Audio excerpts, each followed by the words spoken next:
Sometimes, the choices we make in a single moment can change everything we thought we knew about ourselves. For Jonas Cutter, that moment came on an autumn evening in the Cedar Ridge Mountains, when the desperate cry of a woman shattered his solitude.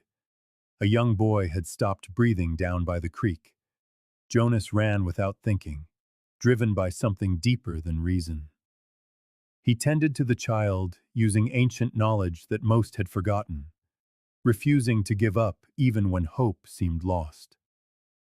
When the boy's eyes finally fluttered open, the onlookers called it a miracle. But what Jonas didn't know was that saving one life would unearth a truth buried in these mountains for 30 years. A truth about why he had really come here. A truth that would test everything he believed about second chances. Before we return, tell us where you're watching from. And if this story moves you, be sure to subscribe, because I have something very special in store for you tomorrow. The morning air in the highlands carried the scent of pine and the coming winter. Jonas Cutter stood on the porch of his cabin, a steaming mug of coffee cradled in his calloused hands, watching the sun rise over the eastern peaks. He had been here for 12 years. 12 years since he'd climbed into these mountains, searching for something he couldn't name. Peace, perhaps, or punishment. Some days he still wasn't sure which he'd found.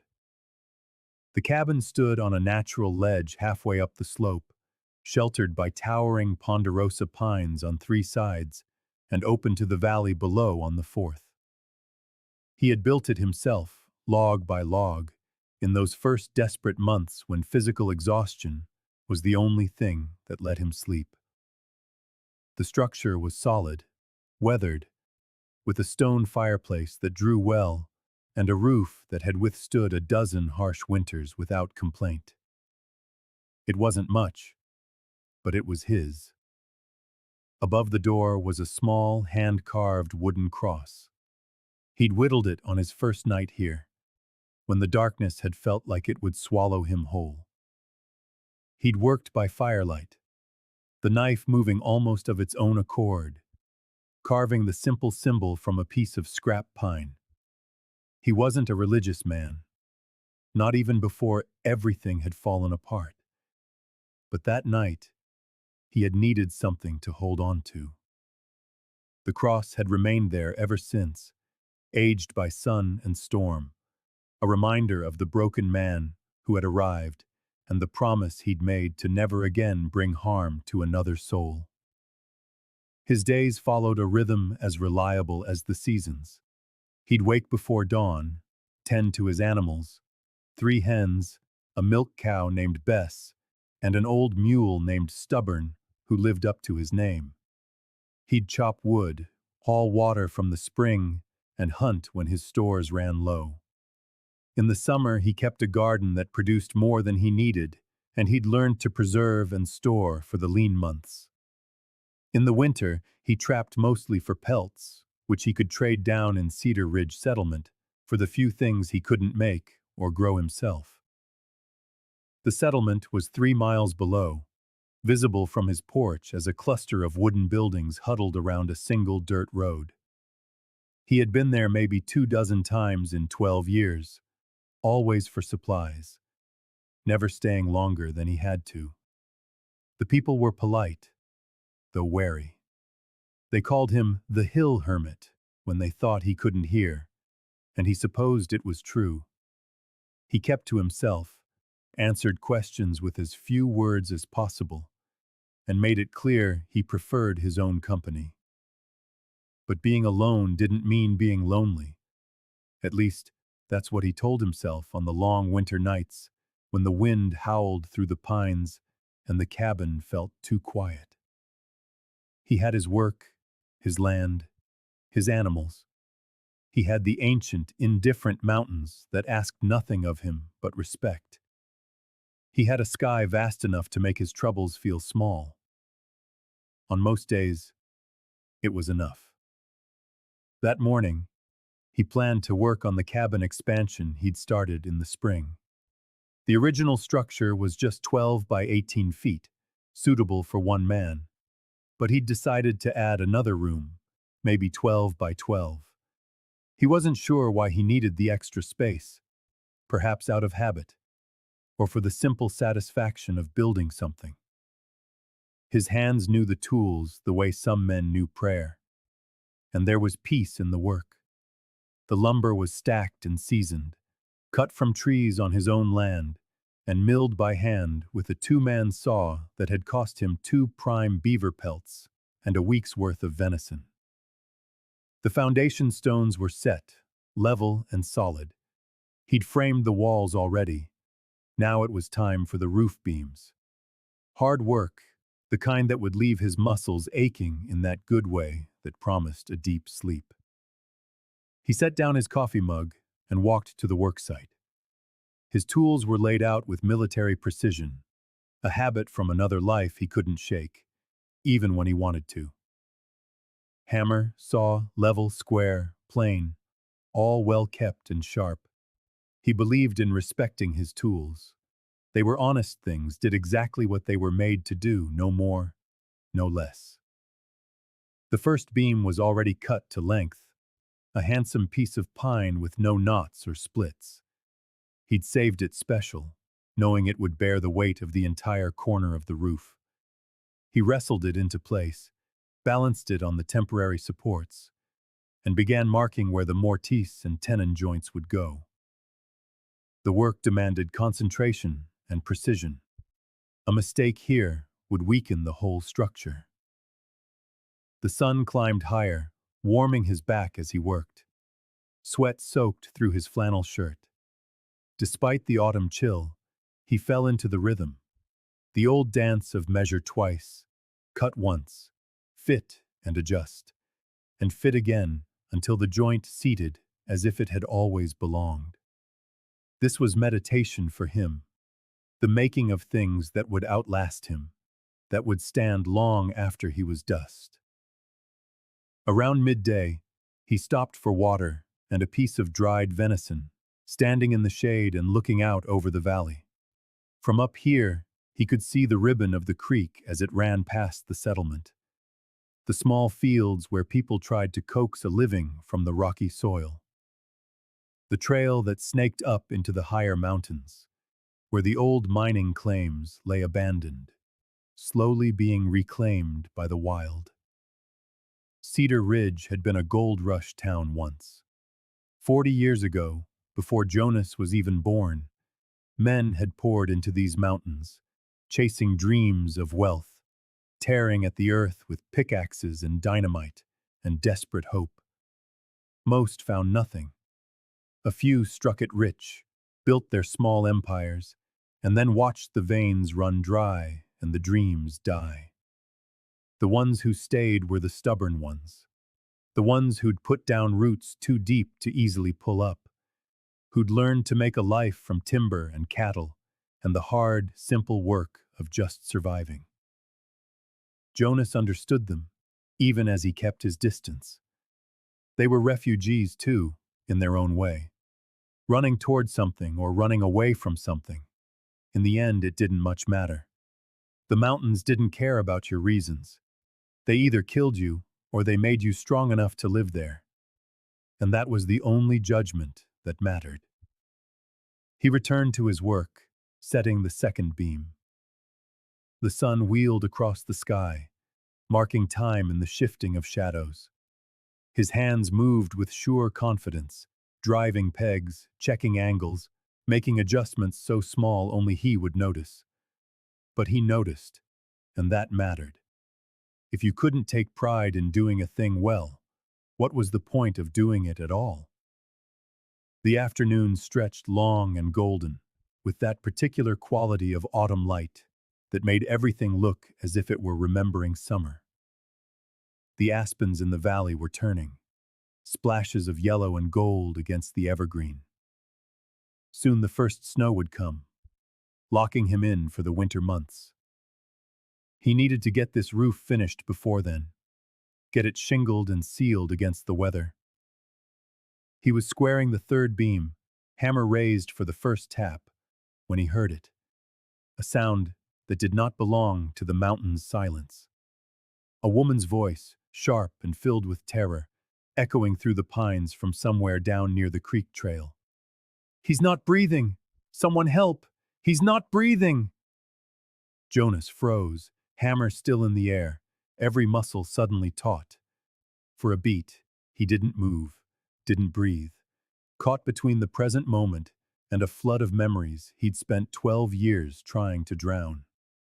Then the woman screamed again, and his body moved before his mind could catch up. He dropped the hammer and ran. His boots pounded down the slope, pine needles slick underfoot, branches whipping at his face. The path was little more than a deer trail, steep and treacherous. But Jonas knew every root and rock of it from 12 years of walking it. His heart hammered against his ribs, and for the first time in a long time, it wasn't just from the exertion. The woman's voice came again, closer now, broken with panic. "Please, somebody!" Jonas burst through a thicket of young firs and saw them. They were on the creek trail, maybe 100 feet from where it crossed the water. A woman in a simple brown dress, her dark hair tumbling from its pins, her face as white as birch bark. She saw him, and her hand flew out, pointing just past her, near the water. "My boy!" Jonas didn't waste time on questions. He ran past her, his boots splashing through the shallow crossing, and saw a small group of people gathered on the opposite bank. 3 children huddled together, their faces streaked with tears. A man in a dusty coat, who looked like a traveling merchant, stood by, wringing his hands, wanting to do something but not knowing what. An older farmer Jonas recognized from the settlement stood behind them, hat in his hands, already wearing the expression of a man at a graveside. And on the ground between them lay a boy, maybe 10 years old, rail thin, his lips blue and slack. His eyes were half open, but they saw nothing. His chest was still. Jonas dropped to his knees beside the child, his fingers going to the boy's throat. He could find no pulse, though his own blood was roaring so loud in his ears he couldn't trust them.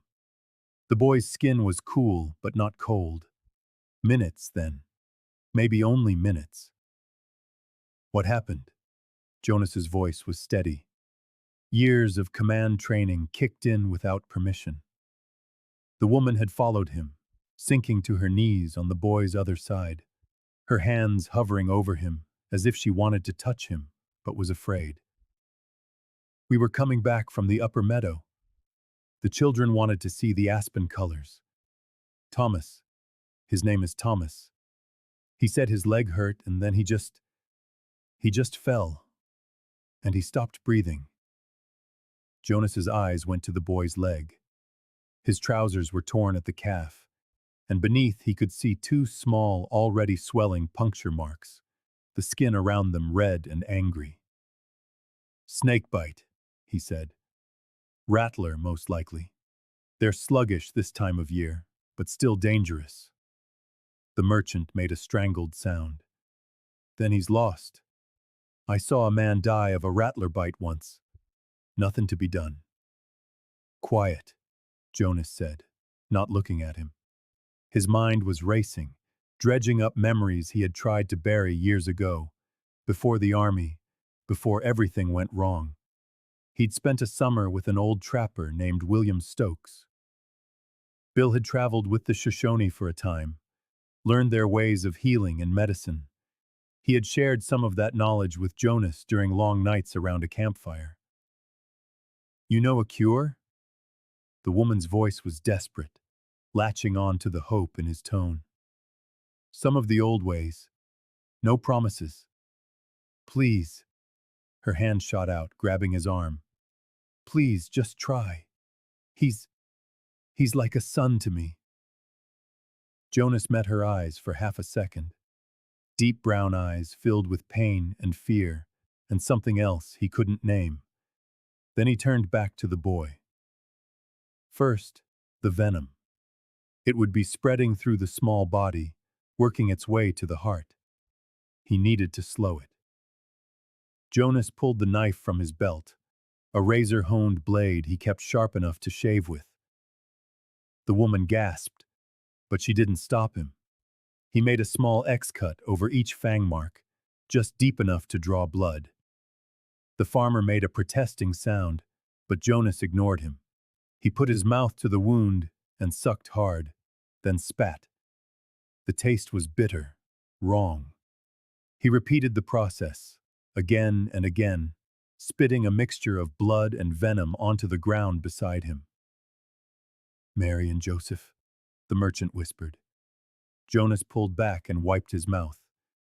Now he needed to get the boy's heart beating, his lungs breathing. He placed his hands on the boy's chest, remembering what Bill had taught him. The Shoshone had a technique, pressing on the chest rhythmically, forcing the heart to remember its work. White doctors had another name for it now, Jonas had heard, but the principle was the same. He began to press, counting under his breath. 1, 2, 3, 4, 5. After 30 compressions, he tilted the boy's head back, pinched his nose, and breathed into his mouth. The boy's chest rose with the air. Jonas breathed again, then pulled away. "What in God's name is that?" the farmer exclaimed. "He's trying to save him." The woman's voice was fierce. "Let him work!" Jonas repeated the sequence. 30 compressions, 2 breaths. His own breathing was ragged, sweat pouring down his face despite the autumn chill. The boy remained motionless, absent, hovering in that space between life and whatever came after. The woman began to pray, the words a soft, desperate stream. The children were crying softly. The merchant shifted his weight. Unsettled, the farmer put his hat back on and looked away. Jonas kept working. 30 compressions, 2 breaths. His arms burned, his lungs ached. The boy's skin remained that terrible, chalky blue, but Jonas couldn't stop. He wouldn't stop. Not as long as there was any chance at all. Another memory surfaced, unbidden. Men under his command, dying in the desert heat, crying out for water, for their mothers, for God. Jonas, kneeling beside them, helpless, watching the life drain out of them into the sand, unable to save them, unable to do anything but witness his own failure. Not this time. Not this boy. He pressed harder, breathed deeper. Sweat dripped from his face onto the boy's still chest. The woman's prayers became a constant murmur, almost a chant. Time stretched in a strange way. Seconds became hours. The world shrank to only this: his hands, the boy's chest, the rhythm of compressions and breath. Then, so faint he almost missed it, a flutter beneath his fingers, a pulse as weak as a newborn kitten's. "There it is. There it is. Come on," Jonas whispered. "Come on, son. Your people need you here." He gave 2 more breaths. And this time, the boy's chest rose on its own. A small movement, but not from Jonas's air. The boy's own breath, shallow and uncertain, but real. Jonas sat back on his heels, his hands trembling. The boy gave a weak cough, and his eyelids fluttered. He breathed again, deeper this time. Color began to return to his lips, chasing away that terrible blue. "Thomas!" The woman sobbed his name, reaching for him but stopping, afraid to touch him, as if he might break. "Oh, Thomas, my sweet boy." The boy's eyes opened wider. He looked confused, frightened. His lips moved, but no sound came out. "Don't try to talk yet," Jonas said, his voice rough. "Just rest. You've had a bad scare, but you're going to be all right." The woman was weeping freely now. She looked at Jonas with something like awe. You brought him back. He was gone and you brought him back. The merchant made the sign of the cross. I've never seen anything like it. It's a miracle, plain and simple. It's not a miracle, Jonas said, getting to his feet on shaky legs.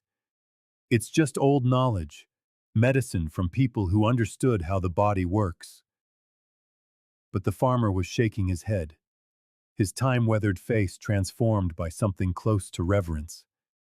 Call it what you will, son. But we all saw that boy dead, and now he's breathing. That's miracle enough for anyone. The children crept closer, reaching out to touch Thomas, making sure he was real, alive. The boy managed a weak smile at them. The woman, Jonas realized he didn't even know her name, kept a hand on the boy's shoulder, as if afraid he would vanish if she let go. We need to get him to town, Jonas told her. To Dr. Pierce. The poison is still in him, and he'll need watching for a day or two. I'll ride ahead, the farmer said, already moving toward his horse, tethered further up the trail. Get the dock ready. The merchant helped Jonas fashion a makeshift stretcher from branches and the man's own coat. They lifted Thomas onto it as gently as they could. The boy winced but didn't cry out. A tough child, Jonas thought. Tough, like a boy born in the mountains. The woman walked beside the stretcher as Jonas and the merchant carried it. The other children followed behind, silent now. Their tears had dried, but their faces were still pale with shock. I'm Clara, the woman said after a time. Clara Hensley. I teach the children in Cedar Ridge. Thomas is one of my pupils. She paused. I know who you are, Mr. Cutter. The hermit from the ridge, she said, not with judgment, but as a simple statement of fact. Thank you. Thank you for not being too far away. Thank you for knowing what to do. Her voice broke. He's all his parents have. Their only son. They lost 2 others before Thomas was born. If he had died... He didn't die, Jonas said firmly. He's going to be fine. They walked in silence for a while. The only sounds their own breathing and the soft scrape of the stretcher on the trail. The sun was lower now, painting everything in that intense golden light that comes just before dusk. Birds sang in the pines, oblivious to the small drama that had unfolded beneath them. As they neared the settlement, Jonas saw people gathering. The farmer had spread the word, and folks were coming out to see. Jonas felt his chest tighten. This was exactly what he had avoided for 12 years. The attention, the questions, the weight of other people's gratitude and curiosity. But there was no helping it now. The boy needed the doctor, and Jonas had made his choice when he had run down the mountain instead of staying safe in his solitude. They carried Thomas to the doctor's house, a tidy cabin with a shingle hanging out front. Dr. Samuel Pierce, a man in his 60s with clever eyes and gentle hands, took one look at the boy and began giving orders. Within minutes, Thomas was in a bed, being tended to with professional skill. Jonas tried to slip away in the confusion, but Clara grabbed his arm. Her grip was surprisingly strong for such a slender woman. Mr. Cutter, please don't go yet. He stopped, uncomfortable under the weight of her gaze. Up close, he could see she was younger than he'd first thought. Maybe 35, with fine lines at the corners of her eyes that spoke of smiling and squinting into the sun. Her brown eyes held a depth he had no desire to explore. The boy is in good hands now, Jonas said. Dr. Pierce knows what he's doing. I know, but She paused, seeming to search for the right words. You saved him, Mr. Cutter. You saved Thomas when the rest of us just stood there, helpless. I need you to understand what that means. To me, to his family, to all of us. I did what anyone would have done. No! She shook her head firmly. You did what almost no one could do. You had the knowledge, the skill, and you didn't hesitate. You didn't worry about what was proper or what people might think. You just acted. Jonas shifted his weight, wanting to be anywhere but here, pinned by her gratitude and the curious stares of the crowd growing outside the doctor's house. I have to get back. I have work waiting. Of course. But she still didn't release his arm. Mr. Cutter, Jonas, I don't know how to thank you properly, but I want you to know you didn't just save Thomas today. You saved me, too. There was something in the way she said it, a weight of meaning that went beyond the simple words.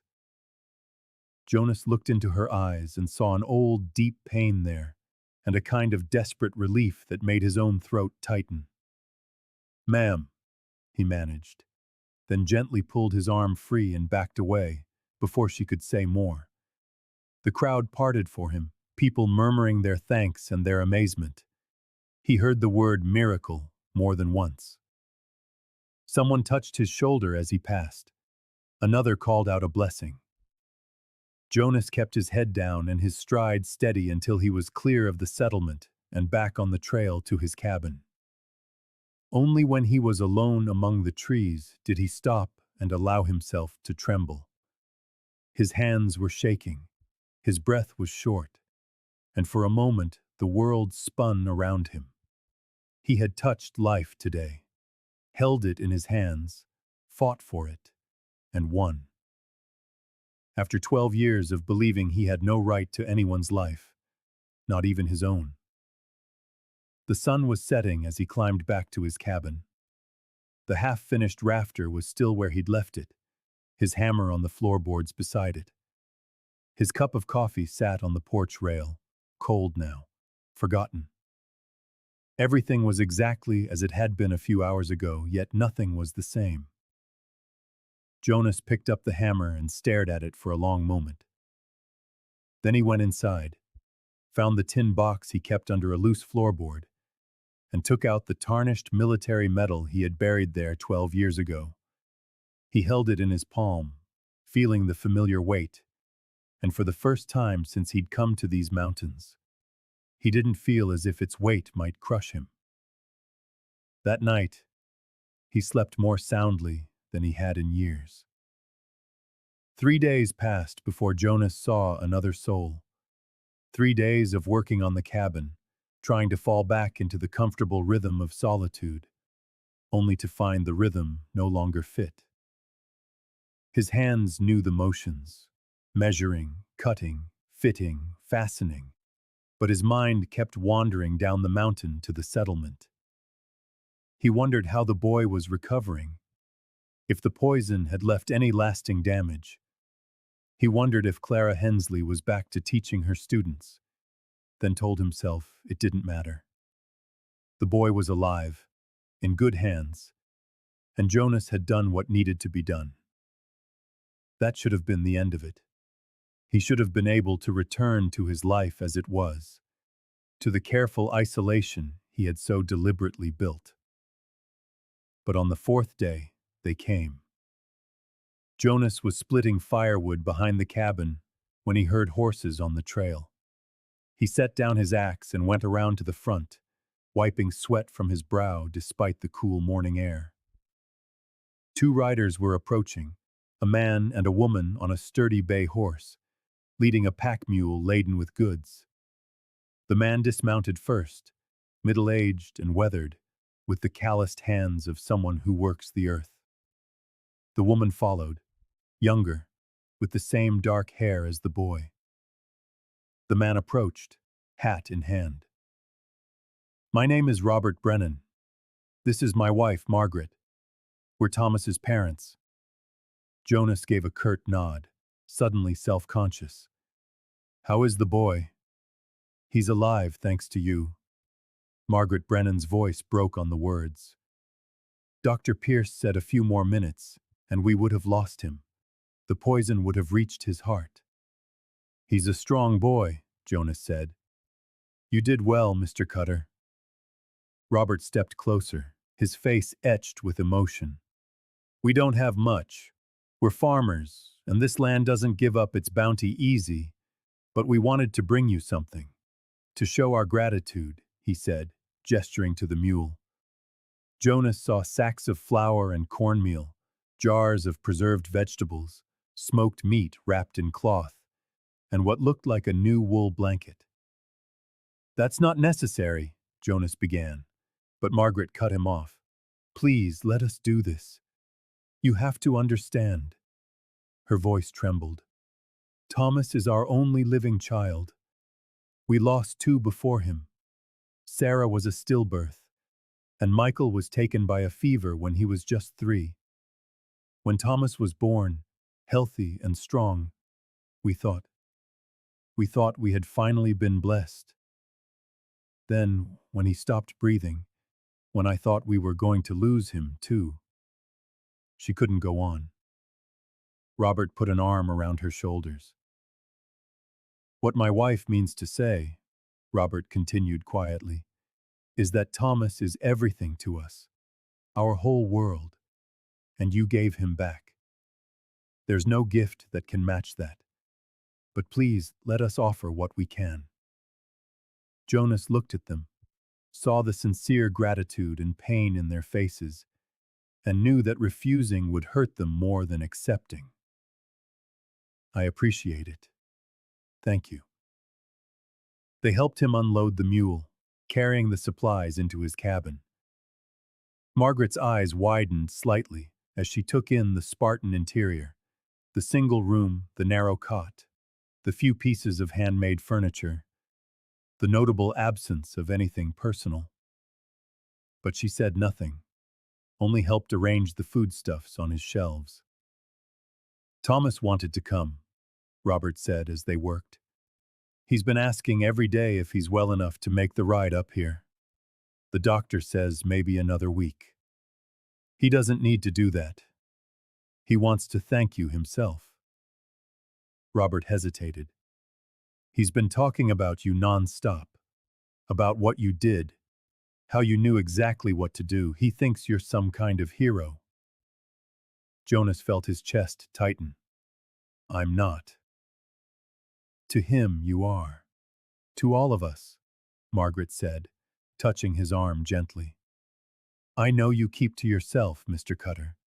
The whole settlement knows that, and we respect it. But I hope you can make an exception for Thomas. He's a good boy, curious and eager to learn, and right now you're all he can talk about. They left soon after, making their way back down the mountain with a promise to return with Thomas when he was stronger. Jonas stood on his porch and watched them go, feeling the walls of his carefully built isolation develop cracks he had not invited. 2 days later, Clara Hensley arrived. Jonas was high on the roof joists when he heard her approach. She came not on horseback this time, but on foot, moving up the trail with the silent confidence of one who knew the mountains. He watched her come, wiping sawdust from his palms, and felt a shift in his chest he had no desire to examine. She wore a simple dark blue dress, practical for walking, and carried a canvas satchel over one shoulder. Her hair was neatly pinned today, not wild as it had been on the creek trail, and her face had color, instead of that terrible, fear-bleached pallor. Miss Hensley? He climbed down the ladder. Mr. Cutter? I hope I'm not interrupting your work. Just taking a breather. A small lie, but a harmless one. How is the boy? Thomas is wonderful. Dr. Pierce says he's never seen anyone recover so quickly from a rattlesnake bite. He thinks it's because you drew the venom out so fast. She smiled. Thomas says it's because you have magic hands. Jonas scoffed. Hardly magic. I just recalled some old lessons from that hunter you mentioned.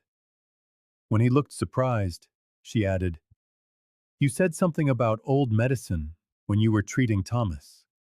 It stuck with me, I was curious." "A man named William Stokes. I knew him when I was younger. He'd lived with the Shoshone for a time, learned their ways of healing. Taught me a few things one summer we spent trapping together. It's a remarkable skill. Most people wouldn't remember those lessons well enough to use them in a crisis." Jonas shrugged, uncomfortable with the praise. It seemed important at the time. Clara set down her satchel and drew out a cloth-wrapped bundle. "I brought you something. It isn't much, but everyone keeps bringing things to me. It's not necessary, I know, but I wanted to." She unwrapped the cloth, revealing a still warm loaf of bread and a small jar of honey. "I'm not much of a cook, but I can manage bread, and the honey is from my own hives. I keep 3 boxes behind the schoolhouse." The aroma of fresh bread made his stomach clench with a sudden, sharp hunger. He couldn't remember the last time he'd eaten anything besides his own crude fare. "Thank you. That's very kind of you. May I?" She gestured to the porch steps. Jonas hesitated, then nodded. They sat together in the morning sun, and Clara broke off a piece of the bread, drizzled it with honey, and handed it to him. The taste was extraordinary, sweet and rich and warm, the kind of simple pleasure he had forgotten existed. "I wanted to talk to you," Clara said after a moment, "about Thomas and what you did. But also," she paused, searching for the right words, "also about what you said. To me." Jonas went still. "I don't recall saying much. You said I didn't need to thank you, but I disagreed. I told you that you had saved me too, not just Thomas." She looked at him directly, her light brown eyes clear and serious. "I meant it, Mr. Cutter, and I think you knew I did. I thought you were overwrought. Understandable given the circumstances. I was overwrought, but I wasn't exaggerating." She took a deep breath. "My husband died 3 years ago. A mining accident up at the Silver Bell claim. We'd only been married 5 years. I was shattered. I couldn't eat, couldn't sleep. I couldn't imagine how to go on." Jonas said nothing, just listened. He recognized the sound of old grief in her voice. He knew it as well as his own reflection. "The children saved me," Clara continued. "Having to teach them, to be responsible for their learning and their safety. It gave me a reason to push forward. Thomas especially. He was so eager, so full of questions and life. He reminded me why the world was worth staying in, even when it hurt so much I could barely breathe." She fell silent for a moment, her gaze on the mountains. A hawk circled high above, riding the updrafts. "When I saw him lying there, not breathing, it felt as if everything I had so carefully rebuilt was crumbling to dust. All that healing, all that hard work, just gone. And I thought, this is it. This is the blow that finally breaks me completely." She looked back at Jonas. "But then you came, and you didn't give up, even when it looked hopeless. You just kept fighting for him, and when he opened his eyes—" Her voice broke. She wiped at them impatiently. "When he opened his eyes, I realized I had been given a second chance. Not just Thomas, me too. A chance to keep going, to keep teaching, to keep finding reasons to be glad I'm alive." She reached out, her fingers brushing his for just a moment. "That is what you gave me, Mr. Cutter. That is why I said you saved me too." Jonas looked at his own hand. at the place where hers had been. I understand loss, Miss Hensley. I know what it is to think you can't go on, and I'm glad. I'm glad the boy made it, for his sake and for yours. What brought you to these mountains, Mr. Cutter, if you don't mind my asking? He did mind, but he answered anyway. I was in the cavalry, commanded a unit out of Fort Robinson. We were sent after a band of Cheyenne who had left their reservation. It was... He stopped, the words catching in his throat. You don't have to tell me, Clara said softly. We caught up to them near the border. I made a call, a tactical decision I thought was sound. I was wrong, and good men died for it.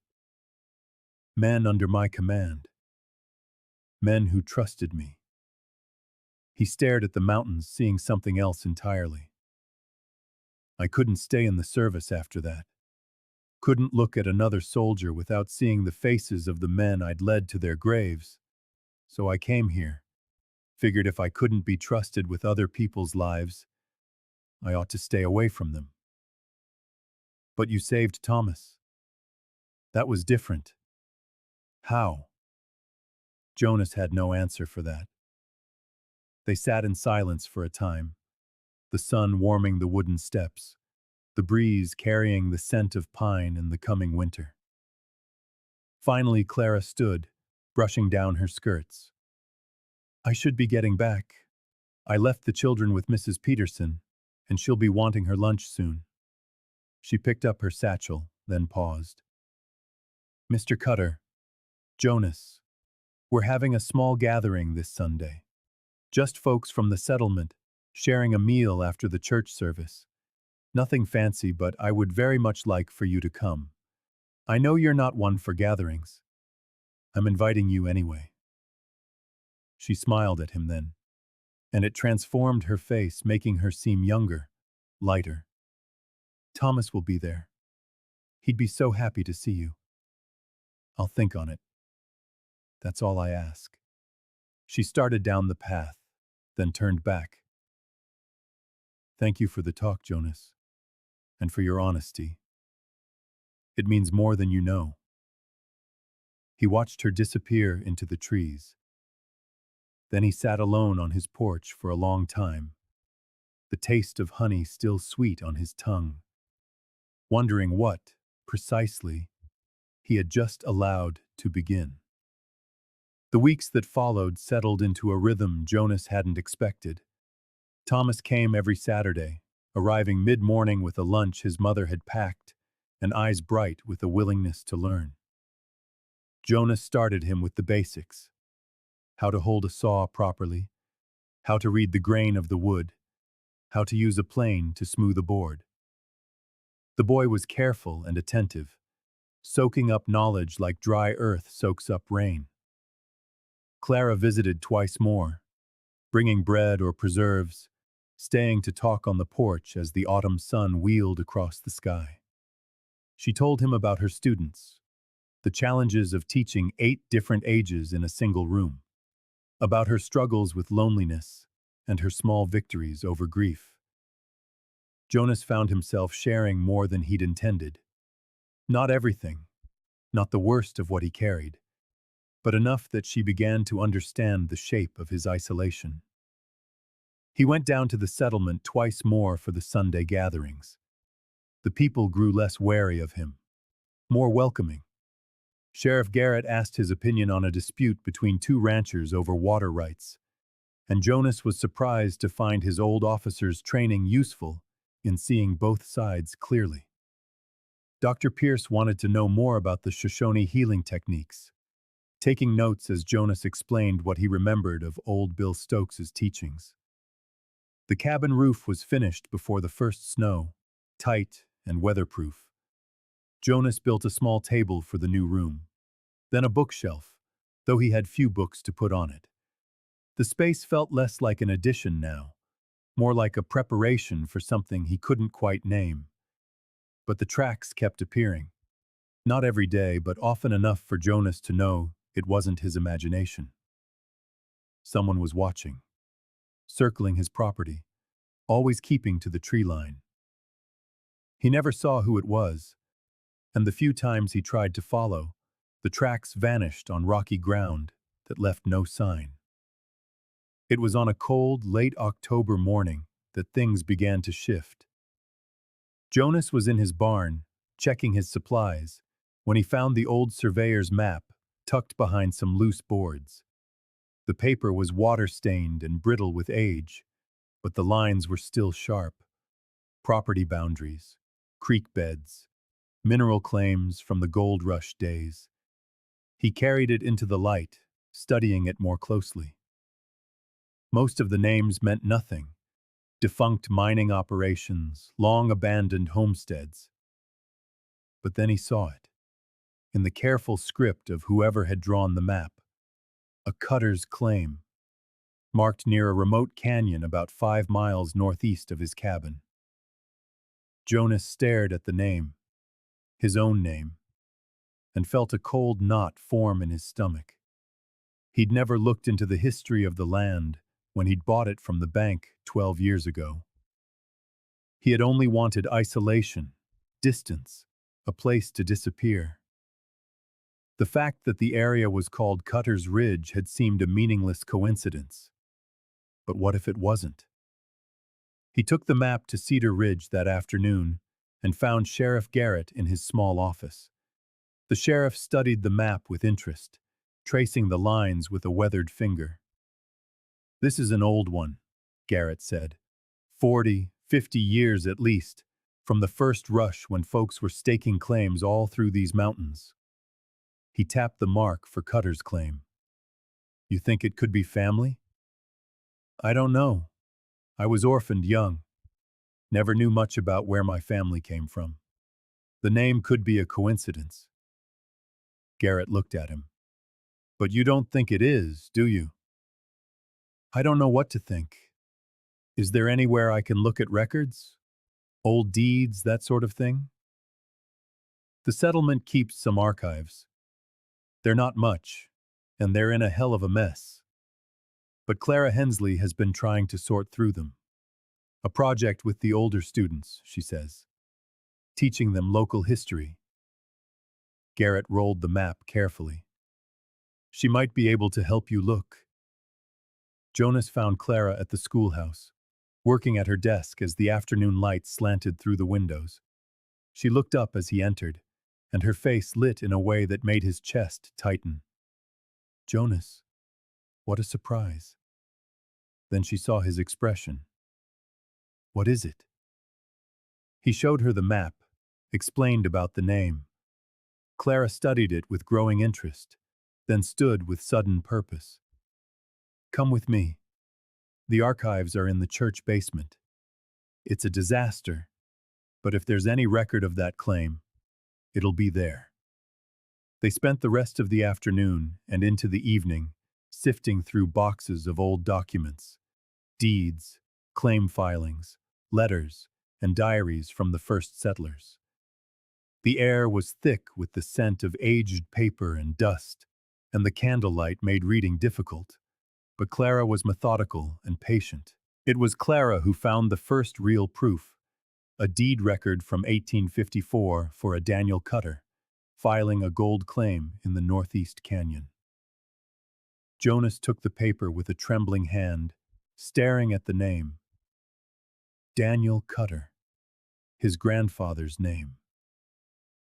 "There might be more," Clara said softly. "Keep looking."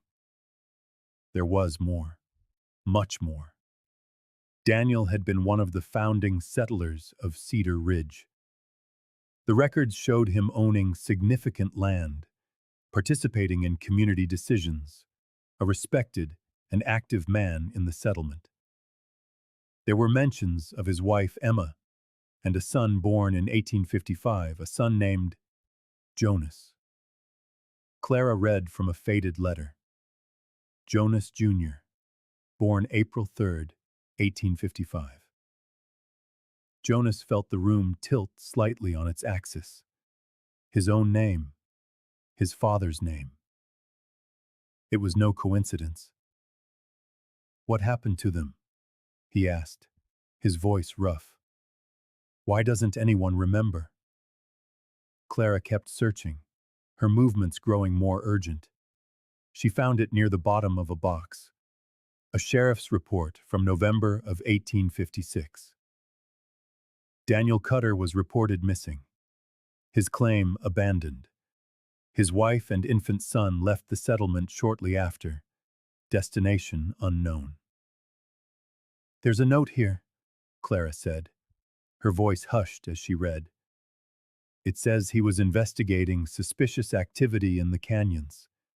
He thought someone was using the remote areas to hide stolen goods.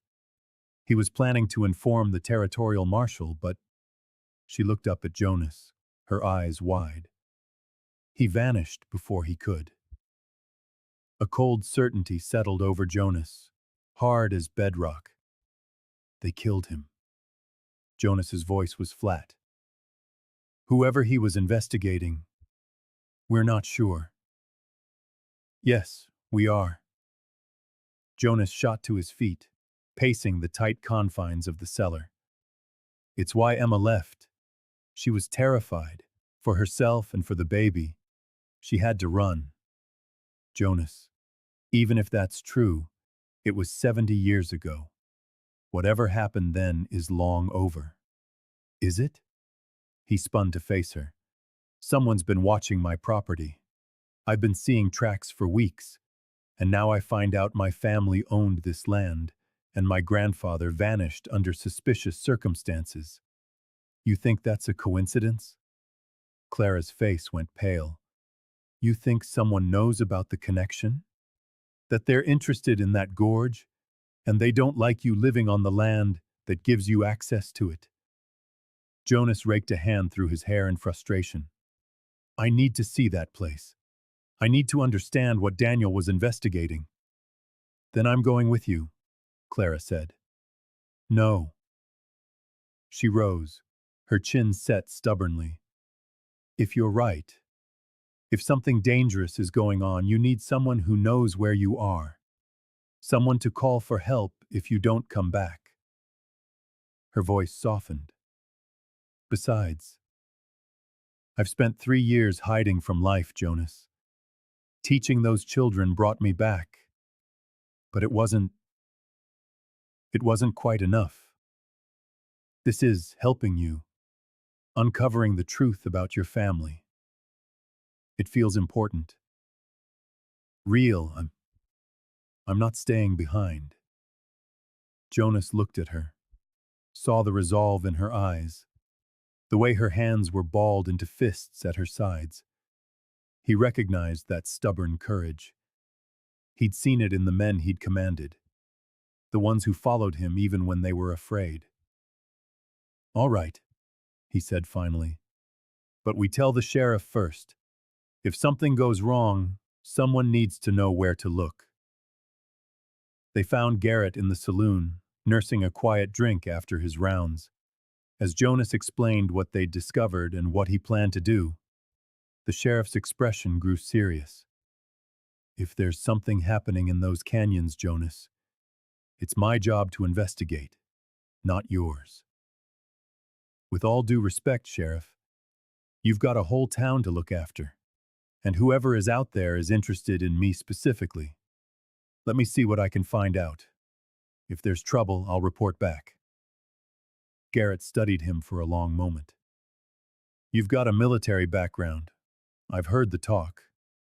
Cavalry officer, 10th Regiment, 5 years service. And you got out? Why? Because I made a mistake that got good men killed. Jonas met the sheriff's gaze without flinching. I understand if that makes you think I'm not reliable, but I give you my word. I'm not looking for a fight. Just answers. No, Garrett said slowly, draining his glass. What that makes me think is that you understand the cost of mistakes, that you won't take unnecessary risks. All right, go have your look. But you take supplies for 2 days, no more. If you're not back by sundown the day after tomorrow, I'm coming after you with every able-bodied man in this settlement. Understood? Understood. Thank you, Sheriff. Outside, the night was cold and clear, the sky brilliant with stars. Clara walked with Jonas to the edge of the settlement. I'm scared, she admitted in a small voice. But I think I'm also excited. Is that strange? No, it means you're alive. It means you're willing to take a risk for something that matters. She looked up at him in the starlight. You matter, Jonas. Your family's story matters. Finding the truth, it matters. I want you to know that. Jonas didn't know what to say, so he just nodded. They stood for a moment in the comfortable silence before Clara turned back toward her small house near the school. Jonas climbed the mountain alone, his head a storm of questions. Daniel Cutter, Emma, the baby named after his grandfather. The pieces were falling into place, but the picture they were forming was a disturbing one. When he reached his cabin, he noticed them again. The fresh tracks from earlier in the day, made while he was in the village. Someone had approached his cabin, circled it, then retreated into the forest. Jonas loaded his rifle and set it by his bed. Tomorrow, he and Clara would go into the gorge. Tomorrow, he would start looking for answers. But tonight, he would keep watch, and he would be ready if whoever left those tracks decided to do more than just observe. The wind picked up, whistling through the pines. Jonas sat at the window, watching the darkness, until the stars began to fade and the dawn touched the eastern peaks with gold. The town gathered in the church that night. Every able-bodied adult crowded into the pews to hear what Jonas and Sheriff Garrett had to say. The air was thick with tension. Rumors had been flying all day about the hermit's discovery, about danger in the mountains, about Thomas Brennan's uncle and a family's dark secrets. Robert and Margaret Brennan sat in the front row, their faces ashen. Thomas was with Clara at the schoolhouse, safe and away from what was about to unfold. The boy had done a brave thing, reporting what he'd heard, but he didn't need to hear the whole truth of his family's legacy. Not yet. Jonas stood at the front of the church, Daniel Cutter's journal in his hands. The bullet hole in its center drew every eye. Sheriff Garrett stood beside him, his badge glinting in the lamplight. Most of you know I came to Cedar Ridge 12 years ago, Jonas began, his voice steady, though his hands trembled slightly. What you don't know is why here. Why this mountain?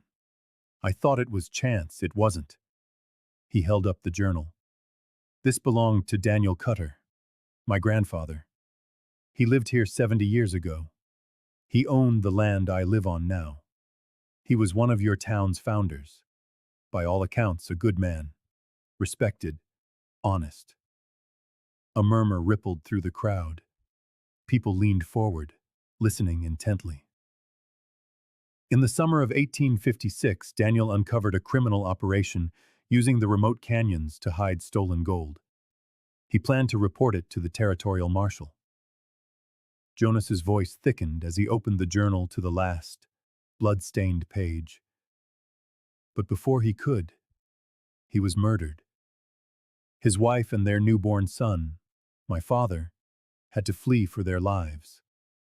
They changed their name, hid their connection to this place, and tried to forget.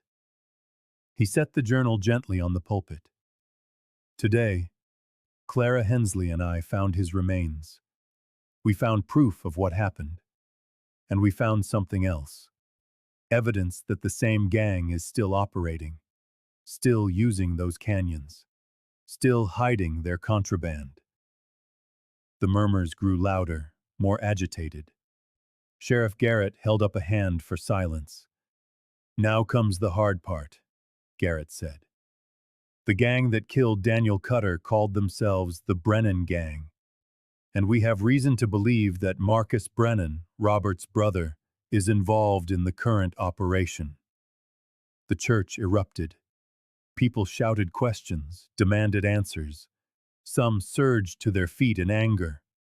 Robert Brennan sat frozen, his face drained of all color. Margaret covered her mouth with a hand, tears streaming down her face. "Please!" Garrett shouted over the noise. "Let me finish!" Reluctantly, the crowd settled. All eyes were now on the Brennans, a mixture of shock, anger, and pity. Robert and Margaret knew nothing about this, Garrett continued firmly. They are innocent. Their son, Thomas, is innocent. But Marcus Brennan has been using his family connection to the settlement as a cover for his criminal activities. He's been watching Jonas, worried that the hermit on Cedar Ridge might discover what his gang has been hiding in those canyons for generations. Robert Brennan stumbled to his feet, his voice choked. "I haven't seen my brother in 15 years. He left when Thomas was born. Said he was going to work the silver mines in Nevada. I had no idea. We had no idea." He turned to Jonas, his face a mask of grief and shame. "My family killed yours. My blood is responsible for your grandfather's death." "No," Jonas stepped forward. "Your ancestors' choices are not a burden you have to bear. I know something about trying to carry a guilt that isn't yours. Believe me when I say that you and Margaret and Thomas are not responsible for what Marcus has done, or what your family did 70 years ago." The words felt strange in Jonas's mouth. Even as he said them, he realized he was telling Robert Brennan what he was only just beginning to believe for himself. That a man could be separate from the sins of his family. That the past didn't have to define the present. Clara stood from where she'd been sitting near the back. "The question now is what we're going to do about it. Marcus knows we've found the gorge. He knows we have Daniel's journal. He's not just going to pack up and leave." "I agree," Garrett said. "And that's why I am deputizing every able-bodied man here tonight. We are going to raid that canyon. We are going to arrest Marcus and everyone working with him, and we are going to end this once and for all." "You don't understand what you're up against," a new voice boomed from the back of the church. Everyone turned. An old man stood in the doorway, someone Jonas didn't recognize. He was perhaps 70, weathered and stooped with age, but his eyes were sharp and clear. "Name's William Garrett," the old man said, walking slowly down the aisle. "I'm the sheriff's father. I wore the badge in this town back in the 50s and 60s. I know things about the Brennan gang that most folks have forgotten." Sheriff Garrett looked stunned. "Pa, you haven't talked about those days in years." "Because it was safer not to. Because some truths are dangerous." The old man reached the front of the church and looked at Jonas. "I knew your grandfather, Daniel Cutter. He was a good man, a brave man, and he died because he underestimated the Brennans." "What do you mean?" Jonas asked. "The gang wasn't just a band of petty thieves. They were organized, well-armed, and connected to larger criminal operations across the territories. When Daniel tried to expose them, they didn't just kill him. They made sure no one else would ever dare cross them again. They burned out 3 families who were friendly with Daniel. They ran the territorial marshal out of town when he came to investigate. This settlement survived because people learned to look the other way." A mortal silence fell over the church. Jonas felt a cold dread spread through his chest. "How many?" he asked. "How many men does Marcus have?" "Back when I was sheriff, there were maybe a dozen Corps members. Could be more now, could be less. But they are professional criminals, son, not farmers with hunting rifles. You go up against them unprepared, you'll end up just like your grandfather. So what do you suggest? Garrett asked his father. We just let them keep operating? No, I'm saying you need help. Real help. Federal marshals, territorial rangers, men trained for this kind of fight. The old man looked around at the assembled townsfolk. These are good people, honest people, but they aren't soldiers. I am, Jonas said quietly. Every head turned to him. I was a cavalry officer, 5 years service. I know how to plan an operation, how to train men, how to fight when a fight is necessary. And I was there when you saved my son, Robert Brennan said, getting to his feet again. You didn't hesitate. You didn't think of yourself. You just acted. If you're willing to lead us, I'm willing to follow. My brother's crimes are not mine, but ending them is now my responsibility. Others rose, voices of agreement echoing him.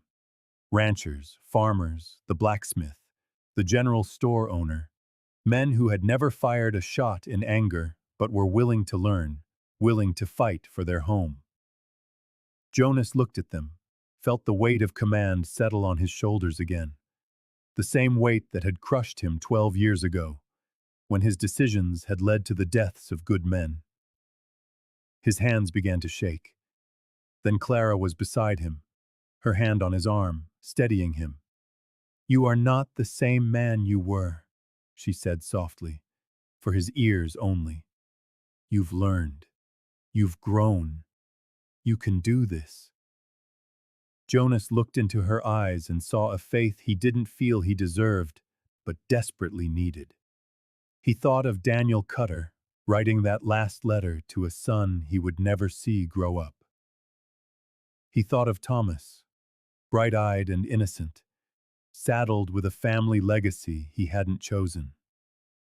He thought of all the years he'd spent hiding on that mountain, believing he had forfeited any right to be part of anyone's life. Maybe Clara was right. Maybe he had changed. Or maybe it was time to stop running from the man he used to be and figure out how to be the man he needed to become. All right, Jonas said, his voice ringing through the church.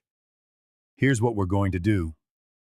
He laid out the plan, his military training taking over, his mind thinking tactically for the first time in 12 years.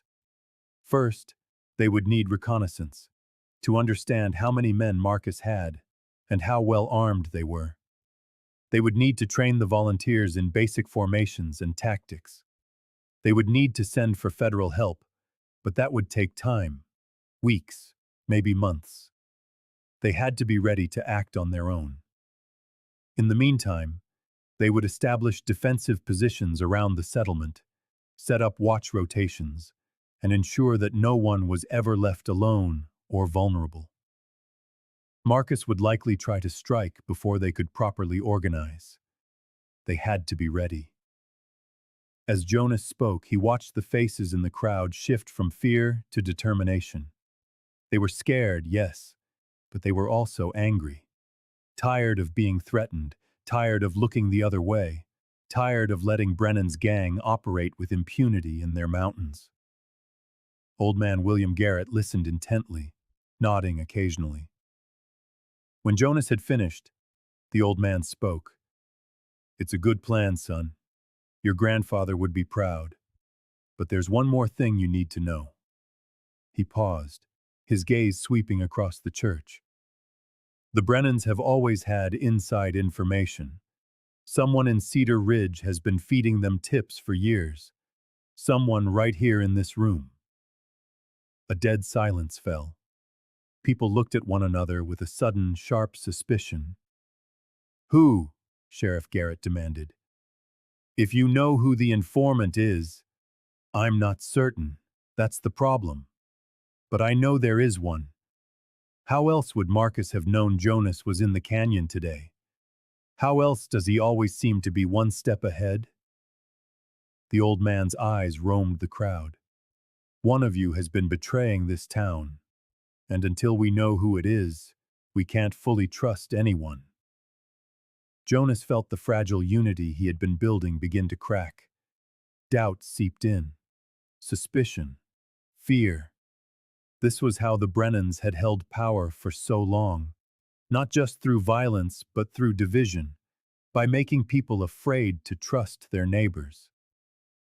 "Then we'll have to be smart about it," Jonas said firmly. "We share information on a need-to-know basis. Critical details stay with a small group, and we watch each other's backs, because divided, the Brennans win. Together, we stand a chance." The meeting slowly dispersed, people leaving in small clusters, their voices low.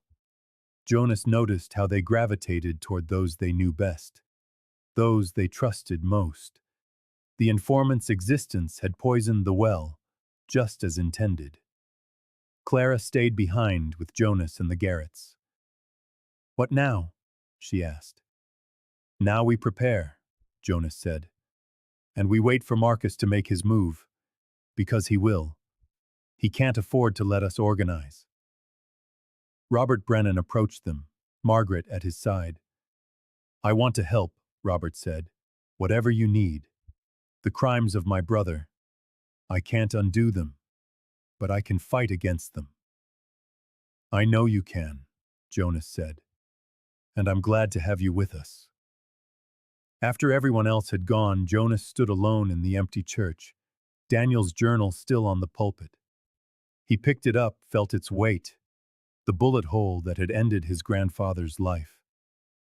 Daniel had faced the gang alone and paid the ultimate price. Jonas wouldn't make the same mistake. He would build an army of a sort, from farmers, ranchers, and shopkeepers. He would train them, prepare them, and when the time came, he would lead them. But this time, he would get it right. This time, no one would die because of his decisions. He wouldn't allow it. Outside, the night was cold and clear. Jonas walked back toward his cabin, his mind already churning with strategies and contingencies, while Clara walked beside him in companionable silence. "That watch," she said, breaking the quiet. "Your grandfather's. You're carrying it." Jonas touched his pocket, feeling the stilled timepiece there. "I figured I should have a reminder of what's at stake. Just be careful with it. Don't let it become a burden instead of an inspiration." Wise words. "I'm a teacher. Wise words are part of the job." She smiled, but it faded quickly. "Jonas, I'm scared. For you, for Thomas, for all of us." "Fear is natural. It means you understand the danger. When this is over—" She paused, then started again. "If we survive this, I'd like for us to—" Jonas stopped walking, turning to her in the starlight. "I know. I want that too. But let's not make promises about the future until we're sure we have one." She nodded, and they continued on. He left her at the edge of town and walked the rest of the way up alone, rifle in hand, his eyes scanning the darkness for any sign of watchers. The footprints were there again when he reached his cabin. Fresh ones. Someone had been here tonight, while he was at the church, while the town was distracted. Jonas followed the tracks to the edge of his property and saw where they vanished into the dense woods. A message was carved into a tree where the prints ended. "You should have stayed on your mountain, hermit." Jonas stared at the words for a long moment. Then he went back to his cabin, loaded both his rifles, checked his pistol, and settled in to wait. The war had begun whether he was ready or not, and this time he would be the one to finish it. The next 2 weeks passed in a blur of preparation. Jonas organized the men of Cedar Ridge into 3 groups, based on their skills and limitations. The first, comprised of younger men with hunting experience, was trained in basic marksmanship and small unit tactics. They would be the primary fighting force, should it come to that. The second group was made up of older, less mobile men, assigned to defensive positions around the settlement itself. The third was a support group of runners, medical aides, and supply managers. Clara turned the schoolhouse into a makeshift headquarters, keeping careful records of supplies, weapons, and the watch schedule. She worked with the women to prepare medical kits, stockpile food and water, and plan evacuation routes in case the worst happened. Thomas helped her, proud to be useful, still unaware that his own uncle was the source of the danger they faced. Jonas trained the men hard but fair, drawing on his cavalry experience but adapting it to the reality of who they were.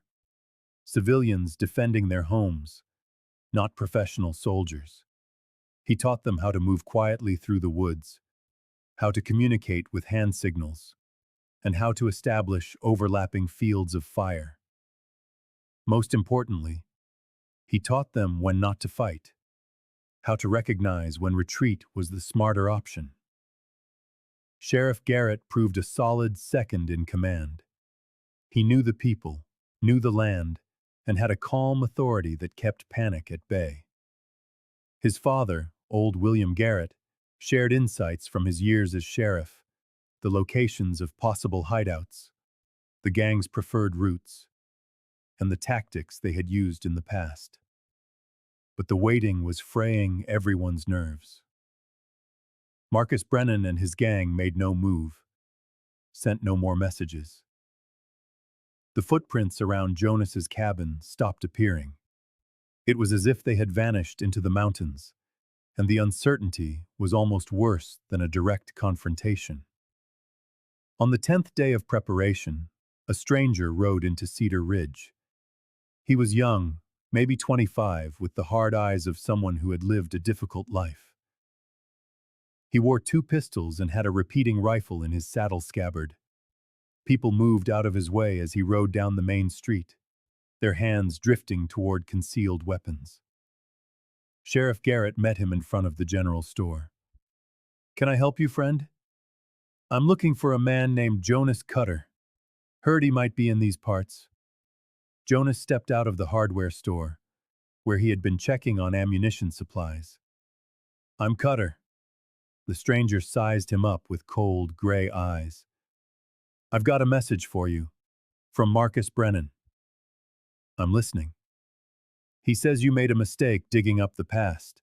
Says people who make mistakes in his territory don't live long enough to regret them." The stranger's hand drifted toward his pistol. "He says I'm to demonstrate what happens to people who cross the Brennan gang." Jonas's hand was already on his own gun, the motion and instinct honed by years of training. "Before you do something you can't take back, understand that you're surrounded by armed men who won't let you ride out of here alive if you draw that weapon. Is Marcus paying you enough to die for him?" The stranger paused, his eyes flicking to the windows where rifle barrels had appeared, to the rooftops where men had taken position. He hadn't noticed them gathering, but there they were, ready. His hand slowly moved away from his pistol. "Smart choice," Garrett said. "Now get out of here and tell Marcus that Cedar Ridge isn't scared anymore. We're not looking the other way." The stranger's jaw tightened, but he gave a curt nod. "Your funeral." He wheeled his horse and galloped away, disappearing down the mountain trail. "That was a test," Jonas said to Garrett. "To see how organized we are, how we'd react to a direct threat. We showed them we're ready." Garrett looked at the armed townsfolk. "But it also means they'll be coming for us soon. They know they can't wait any longer."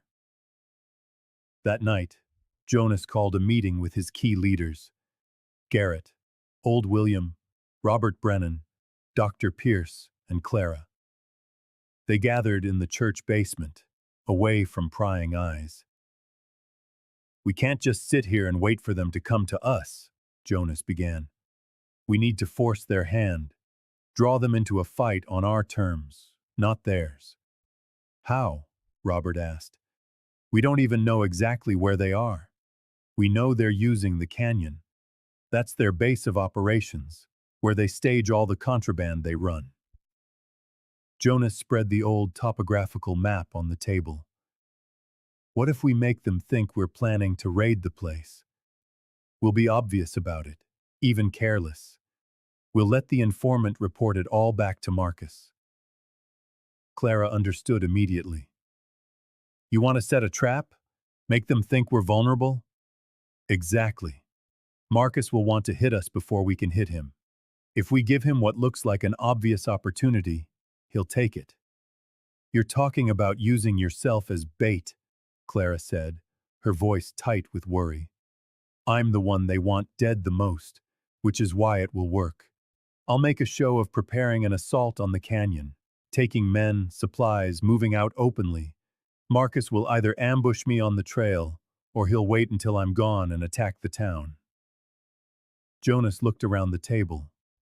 Either way, we'll be ready. Old William studied the map thoughtfully. It could work, but you'll need to be prepared for both possibilities.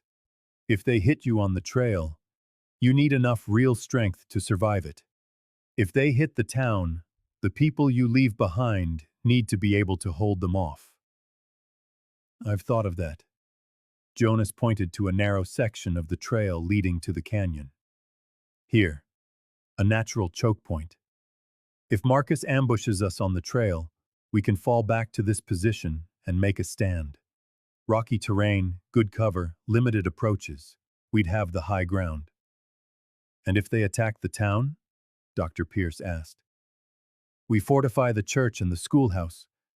We move the women and children there. We put our strongest defenders in position. We make it a costly assault for them. Jonas looked at Robert. Your brother knows this town. He knows its weak spots. We need you to think like him. Help us cover those vulnerabilities. Robert's face was pained, but he nodded. I can do that. He was always strategic, even as a kid. He'll look for the softest target, the path of least resistance. They spent the next 3 hours planning every detail. Contingency upon contingency. Who would go with Jonas? Who would stay behind? Supply caches, fallback positions, communication signals, medical protocols, evacuation plans. When they were finished, Jonas felt the familiar weight of command settle on his shoulders. But this time, it felt different. This time, he wasn't shouldering the burden alone. The next morning, Jonas made a public show of assembling his raiding party. 12 men, all mounted, carrying supplies clearly meant for several days in the field. He announced his intention loudly in the general store, where half the town could hear. They were going to clear out the canyon, arrest anyone they found there, and reclaim the land for legitimate use. Clara pulled him aside before he left, her face pale but composed. Be careful, please. He wanted to say more. He wanted to tell her what she had come to mean to him, but the words were caught in his throat. Instead, he handed her a sealed letter. If anything happens to me, read this. Not before. She took it with a trembling hand. Jonas, I'll be back. He mounted stubborn and checked his weapons one last time. You protect Thomas. Protect all of them. Protect yourself. I just found you. I'm not ready to lose you yet. He looked down at her, saw the depth of feeling in her eyes, and felt something in his own chest break open. When this is over, he said, we're going to have that talk we keep putting off. About the future. About what we want. Deal? Deal. She stepped back, blinking back tears. Go and return. The charge was given, and the strike team rode out with the sun at their backs, climbing into the highlands. Jonas set a deliberate pace, not fast, but steady, ensuring they were a clear, defiant target for any watching eyes. A tension hummed through his men, a nervous energy honed to a sharp edge by resolve. They knew the risk. They knew they could be riding into a trap, but they also knew they fought for their homes, their families, and their freedom from fear. 3 hours into the ride, Jonas called a halt at a spring to water the horses. As the men rested, he pulled Sheriff Garrett aside. "We're being followed," he said, his voice low. "3 riders, maybe 4, keeping well back, out of sight." "Scouts or an advance guard," Garrett surmised. "Marcus knows our strength now. He knows our route. The question is whether he'll hit us before the pass, or wait until we're committed inside. What's your gut tell you?" Jonas considered it, weighing what he knew of outlaw tactics, of human nature. "He'll hit us at the choke point. It's the obvious place for an ambush, which means he'll think we're expecting it and might hesitate. But he's arrogant, used to winning. He'll believe he can overwhelm us, even in a defensive position." "And if you're wrong," Garrett countered, "the settlement is vulnerable, and Clara and the others will have to make a stand." Jonas checked his rifle. "I don't think I'm wrong. Marcus wants me dead, personally. It's about pride now, about finishing what his ancestors started with Daniel Cutter." They mounted up and rode on. The trail steepened, the air growing thinner, colder. The afternoon shadows stretched long across the mountainside. Jonas felt the familiar tension that precedes a battle, a hyper-awareness of every sound, every movement. His men felt it too. The chatter died away, replaced by a watchful silence. Ahead, the choke point loomed into view, a narrow defile carved between 2 rocky ridges, barely wide enough for 2 horses to ride abreast. A perfect place for an ambush. Jonas raised a hand, halting the column. "This is it," he murmured. "Garrett, take 4 men and scout ahead. If it's clear, give the signal. If not, get back here fast. The rest of you, set up defensive positions. I want rifles covering every approach." The men moved with surprising efficiency, the training of the last 2 weeks paying off. Within minutes, they had established cover, overlapping fields of fire, and marked retreat paths. Jonas took a position where he could see the entire kill zone, his Henry rifle loaded and ready. Garrett and his scouts vanished into the pass. 5 minutes passed, then 10. Despite the chill in the air, Jonas felt a slick of sweat on his palms. Something was wrong. The scouts should have signaled by now. Then, a single shot cracked through the canyon, its echo swallowed by an immediate firestorm of rifle fire. "Hold!" Jonas bellowed. "Hold your positions! Wait for my command!" Riders burst from the mouth of the pass, guns blazing. Not 3 or 4 scouts, but at least 20 armed men. Marcus had brought his entire gang. Jonas's small force was about to be overrun. "Fall back!" Jonas roared, firing as he moved. "Secondary position!" His men executed the plan, moving in pairs, one covering while the other retreated. It was chaos, but it was a controlled chaos, and they made the gang pay for every foot of ground. Jonas saw Garrett and 2 of his scouts make it back, but the other 2 were cut down, their bodies left behind in the pass. Good men, dead because of his decisions. The old guilt threatened to swallow him, but he forced it down. Not now, grieve later, fight now. They reached the secondary position, a rocky outcrop with a clear view of the approach. The gang's advance slowed, their caution a hard-earned lesson that the settlers could bite back. Jonas took a quick head count. 9 still standing, against at least 15 or 20 attackers. Bad odds, but not impossible. "Make every shot count," he yelled. "Don't waste a round." The battle settled into a deadly rhythm. The gang would surge forward, the settlers would fire, and men would fall on both sides. The sun dipped toward the western peaks, painting the scene in hues of blood and gold. Jonas moved among his men, offering encouragement, directing fire, a whirlwind of motion and command. Then, a figure on horseback emerged above the main body of attackers. A man Jonas knew instinctively was Marcus Brennan.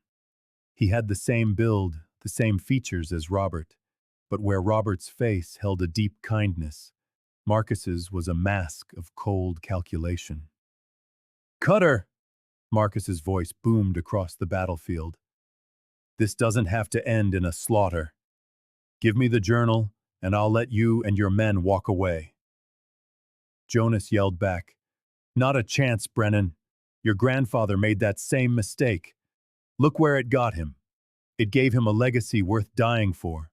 What's yours worth?" Marcus's answer was a volley of rifle fire that splintered the rock around Jonas's position. The message was clear. No more talk. This would be a fight to the finish. Night was falling. Jonas had a choice. Make a stand here and possibly win, but lose more men, or try to fight their way back to the settlement. Either way, the people he'd sworn to protect could die, just like 12 years ago, just like on the cavalry mission that haunted his every waking moment. The difference was, this time he didn't bear the burden alone. This time, good people had chosen to stand with him, knowing the risk and accepting it. Their courage gave him strength. "Here's what we do," Jonas told his remaining men. "We show these bastards what it means to fight for something that matters." And as the sun set over Cedar Ridge, the real battle began. Jonas's mind raced. The rock gave them cover from 3 sides, but left them exposed on the 4th. His ammunition was running low. 6 rounds left in his rifle, maybe another 6 in his pistol. Against 3 armed men who knew his position, the odds of survival were grim. But Jonas had learned something in 12 years of solitude, something he had forgotten in his cavalry days. Patience. The ability to wait, to let the enemy make the mistake, instead of forcing the action. He checked Daniel's pocket watch, the one he'd carried since finding his grandfather's remains. Still stopped at 3:47, the moment of Daniel's death. But Jonas's moment wasn't 3:47. His moment was now, and he was still breathing, still fighting, still refusing to break. "Come on out, Cutter," Marcus yelled. "Make it easy on yourself. I promise to make it quick." Jonas remained silent. Then, in the stillness, he heard it. Something Marcus and his men had missed. The distant thunder of hooves, multiple riders approaching fast.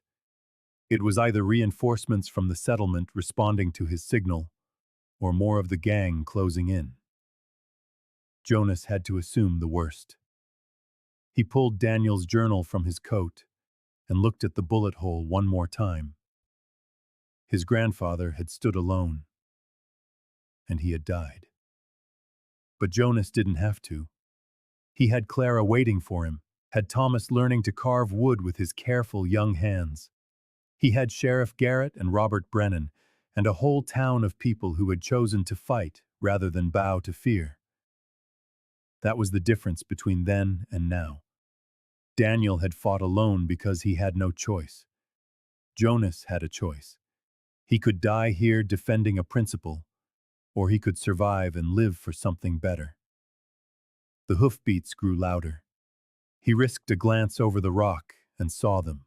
riders pouring into the pass. At their head was Sheriff Garrett, leading a dozen men from the settlement. Not reinforcements for Marcus, but for him. His signal had been seen.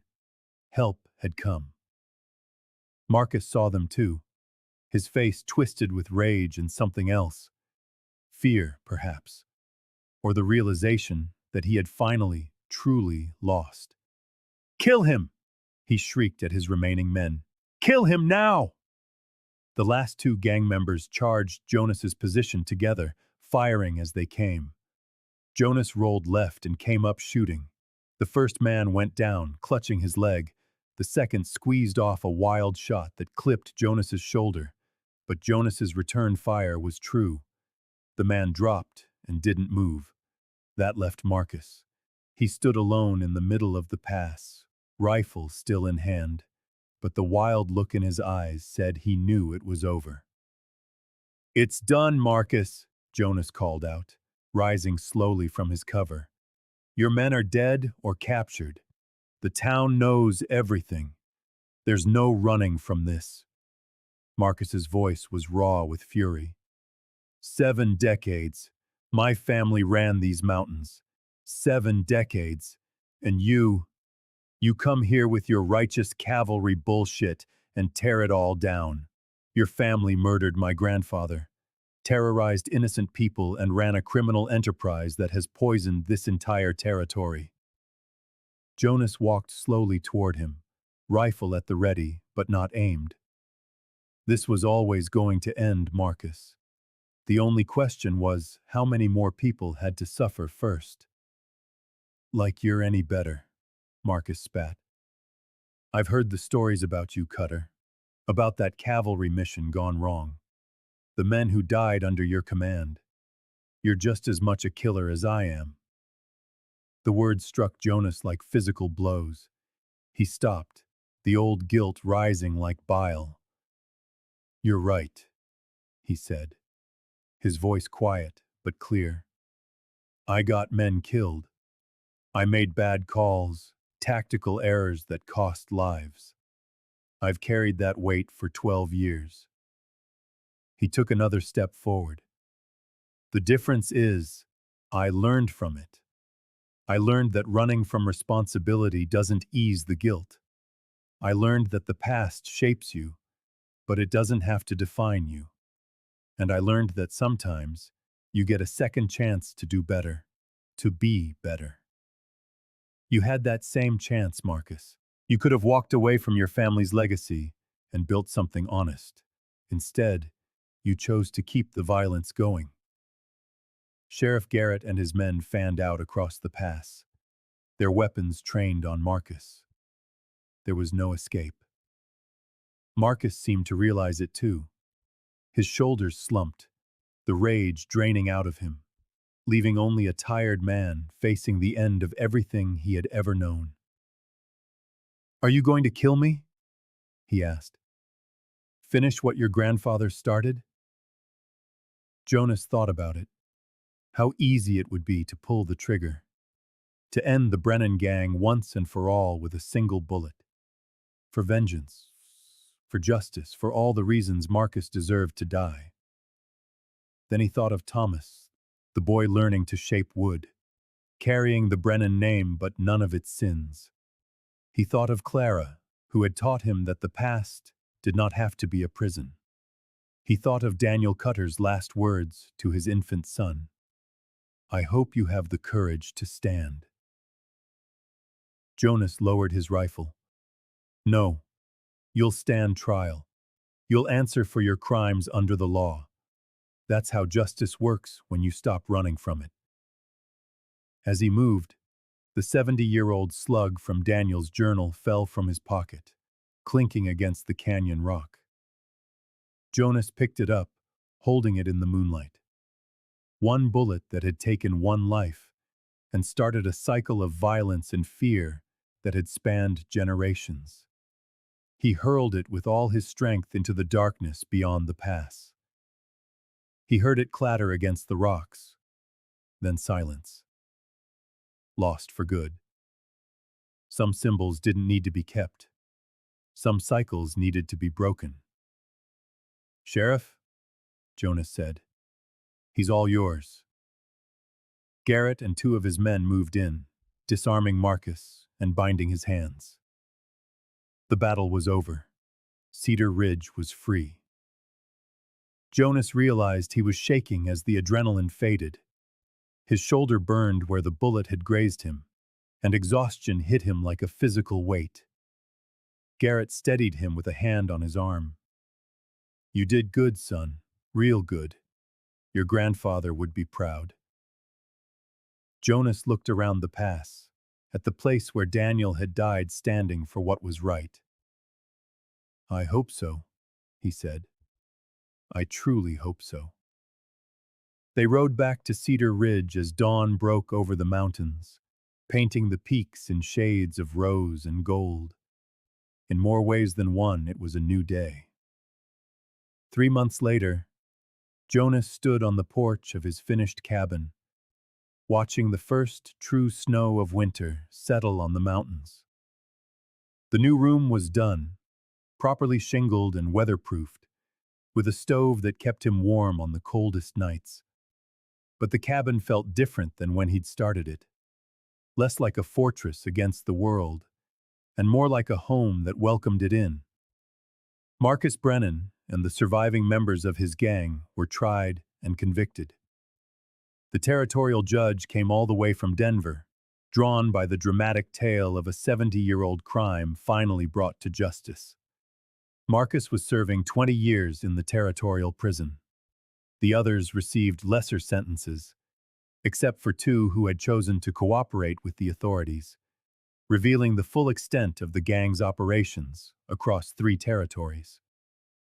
The trials also unmasked the informant, an elderly shopkeeper named Harold Webb, who had been feeding information to the Brennans for over 30 years, out of fear and financial need. Jonas felt more pity than anger for the old man, understanding how fear could drive someone to make choices they never intended. Webb received a reduced sentence in exchange for his testimony, and would spend the rest of his life trying to repair what he could. Cedar Ridge changed too. The shadow that had loomed over the settlement for generations had finally lifted. People walked with lighter steps, spoke more freely, and made plans for the future without the constant, gnawing fear. Several new families moved in, drawn by the stories of a community that had stood together against tyranny. The town was growing, prospering, becoming something more than just a desperate cluster of survivors. Thomas Brennan made his way up the trail, trudging through the ankle-deep snow with the determined stride of youth. He carried his own set of woodworking tools, a gift from Jonas, carefully selected and well-maintained. The boy had a real talent, with patient hands and an eye for the grain and form of wood that couldn't be taught. "Morning, Mr. Cutter," Thomas said, stamping the snow from his boots on the porch steps. "Morning, Thomas. Ready to work on that chair?" "Yes, sir. I've been practicing the joints you showed me. Think I've got them down." They worked together in the new room Jonas had converted into a proper workshop. The boy had gained a quiet confidence in the past few months. He had dealt with the revelation about his uncle with the resilience of youth. Robert and Margaret had been honest with him, explaining the family's history, making sure Thomas understood that he could choose his own path, regardless of the choices his ancestors had made. "Mr. Cutter?" Thomas asked, carefully fitting a mortise and tenon joint. "Can I ask you something?" "Always." "People say you were a hero, that you saved the whole settlement. But you never talk about it. Why?" Jonas considered how to answer, how to explain the complicated truth to a 10-year-old boy. "Because what happened wasn't about being a hero, Thomas. It was about making a choice, about deciding whether to keep hiding from my past or to face it. The town needed someone to stand up. and I was in a position to do that. That's all. But you could have left. You could have gone somewhere else and let it be somebody else's problem. I could have. 12 years ago, that's exactly what I did. I ran from a problem instead of facing it. But running doesn't fix anything. It just means you carry the weight with you wherever you go. Jonas helped the boy adjust the angle of his chisel. What matters isn't whether you make mistakes, Thomas. Everybody makes mistakes. What matters is what you do after. Do you learn from them? Do you try to be better? Do you stand up when it's hard to stand? Thomas nodded, absorbing this seriously. Is that why you stayed after it was all over? You could have left then, too. I stayed because this is my home now, because I have people here who matter to me, and because running never leads you anywhere worth going. The boy smiled at that, turning his focus back to his woodwork.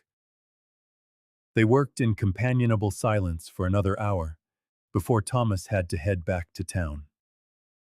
Jonas walked him to the edge of the property, watching him disappear down the trail, and felt a warmth spreading through his chest that had nothing to do with the workshop stove. Clara arrived in the afternoon, as she did most days now. She brought fresh bread and news from the settlement. The Hendersons had a new baby. The general store was expanding. Reverend Michaels was planning a special Christmas service. She talked while Jonas made coffee, and he listened with the kind of attention he would give to vital intelligence, because her life, her world, had become important to him. I have something for you, she said, after they had settled on the porch, braving the cold, wrapped in blankets to watch the snow fall. She pulled out a newly carved and painted wooden sign. I thought you might want to hang this. Jonas took the sign. The words she had burned into the wood read, Cedar Ridge, founded 1855, restored 2023. And below that, in smaller letters, for Daniel, who stood his ground, and for the ones who taught me to stand mine. Clara, his voice caught. It's your legacy, she said simply. Your grandfather's and yours. You don't have to hide anymore, Jonas. You don't have to be the hermit on the hill. You can be the man who came home. He set the sign aside carefully and took her hand, a gesture still new enough to make his heart quicken. When I came here, I thought home was a place, somewhere you could hide from the world. But you taught me it's not. It's people. It's belonging. It's being willing to stand for something that matters. And what matters to you now? She asked softly. You. This settlement. The life we're building together. He squeezed her hand. I'm not the man I was 12 years ago, Clara. I'm not even the man I was 3 months ago. You helped me become someone I can actually live with. You did that yourself. I just reminded you that you were worth saving. They sat together as the afternoon faded into evening, watching the snow turn the mountains into something clean and new. Jonas thought of Daniel C.K. Cutter, of the letter his grandfather had written to an infant son he would never see grow, about courage and legacy and the weight of a family name. But mostly, he thought of the future, of the conversation he and Clara had been circling for months, about commitment and partnership and building something that would last, about the possibility of filling that new room with more than just woodworking tools and Thomas's practice pieces. Clara, he said, and she turned to look at him, her brown eyes warm and knowing. That talk we always say we're going to have about the future. I'm ready for it, she said, whenever you are. And he was, finally, completely ready. I love you. I want to build a life with you, a real life here together. If you'll have a retired hermit with a lot of history and not much common sense. She laughed, the sound like water over stones, bright and clear. I'll have you, all your history included. But Jonas, you have to promise me one thing. Anything. Promise me you'll stop calling yourself a hermit. You're a member of this community now. You're a teacher, a friend, a protector. You're the man who brought this mountain back to life. Own it. Be it. Jonas looked at the sign she had made, at the words that bridged the past and the present, that honored both Daniel's courage and his own hard-won peace. Then he looked at Clara, at the woman who had seen past his isolation to the man he could become, who had the patience to wait while he learned how to live again. I promise, he said, and he kissed her as the snow fell, soft and silent, around them. That night, Jonas hung the new sign at the entrance to his property, replacing the old, weathered plank that had been there when he arrived 12 years before. He stepped back to admire it in the lamplight, feeling Clara's presence beside him, warm and solid and real. The wooden cross still hung over his cabin door, grayed by time and weather. But next to it now was Thomas's carefully lettered sign, "Thank you for my life." And on the mantelpiece inside, Daniel's pocket watch sat beside Clara's pressed wildflower, symbols of past and present, intertwined. Jonas Cutter had come to these mountains seeking isolation, seeking penance for failures he couldn't forgive. What he found instead was redemption through connection, healing through service, and love through the simple act of choosing to stay when he could have run. Some people said he had saved Cedar Ridge, but Jonas knew the truth. Cedar Ridge had saved him. It had saved him from a living death of solitude, saved him from the prison of his own unforgiving guilt, saved him by giving him a reason to stay, to fight, to live. As he and Clara walked back to the cabin through the falling snow, Jonas felt a peace he had thought was lost to him forever. His grandfather's legacy wasn't just about facing down evil. It was about fighting for something, for family, for community, for the belief that people can be better than their worst moments, that they can build something good from the wreckage of their mistakes. The mountains stood silent and eternal around them, witnesses to both Daniel's death and Jonas's rebirth.